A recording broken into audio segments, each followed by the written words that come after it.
வெறும் 5 ரூபாய் செலவுல முடி வேர்களுக்கு தேவையான சத்துக்கள் நிறைந்த ஒரு ஹேர் சீரம் எப்படி செய்யலான்னு பார்க்கலாம் வாங்க.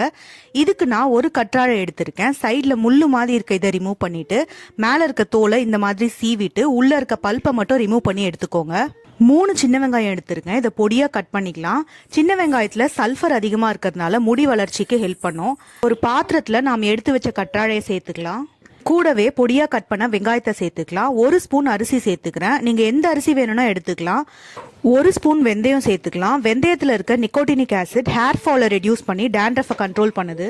கொஞ்சமா கருவேப்பிலை, கூடவே பன்னீர் ரோஜா இதழ்கள், இது ரெண்டும் முடி ஸ்மூத் அண்ட் சில்கியா இருக்க ஹெல்ப் பண்ணும். 2 கிராம்பு சேர்த்துக்கலாம். கிராம்பு வாசனை பேன் பொடுகு தொலைல இருந்து பாதுகாக்கும். இதுல 1 கிளாஸ் தண்ணி சேர்த்துக்கலாம். லோ ஃபிளேம்ல ஒரு 5 நிமிஷம் கொதிக்க வச்சுக்கலாம். நல்லா கொதிச்சிருச்சு. இப்ப இதை ஆற விட்டுருங்க. ஒரு ஸ்ட்ரெயினர் வச்சு வடிகட்டி எடுத்துக்கோங்க.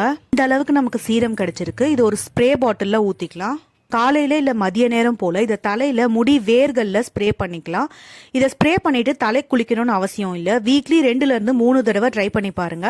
பர்சனலா நான் ஒரு 15 நாள் இதை யூஸ் பண்ண நல்ல ரிசல்ட் கிடைச்சது. வீசிங், ஆஸ்துமா ப்ராப்ளம் இருக்கவங்க இதை கண்டிப்பா ட்ரை பண்ணாதீங்க. வீடியோவை லைக் பண்ணி கீழே இருக்க சப்ஸ்கிரைப் பட்டனை பிரஸ் பண்ணிக்கோங்க. இதே மாதிரி இன்னும் நிறைய வீடியோஸ் வந்துட்டே இருக்கு. சேனல்